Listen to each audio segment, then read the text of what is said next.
Happy birthday to you Kannayya. నువ్వెప్పుడూ నవ్వుతూ ఉండాలి. జైవర్ధన్ ఎలా ఉన్నాడు? అంతా మంచే జరుగుతుంది. నేనున్నా సరేనా? నేను చూసుకుంటాను. వైషు తల్లి, ఎలా ఉన్నావు? మిమ్మల్ని వదిలి వెళ్ళినందుకు సారీ. మిమ్మల్ని చాలా మిస్ అవుతున్నానమ్మా. నాకు మళ్ళీ జరవేస్తావా నువ్వు? మీరు బాధపడకుండా ఉంటే నేను మీకు కనపడతాను, సరేనా? ఇల్లు అమ్మినందుకు నాకేం బాధలేదు కన్నయ్యా.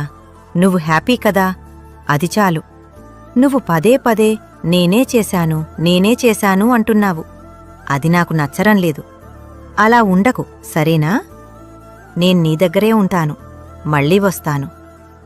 కన్నయ్యా, నీ అల్లర్ని చాలా మిస్ అవుతున్నాను. ఇట్లు నీ చిన్నోడు.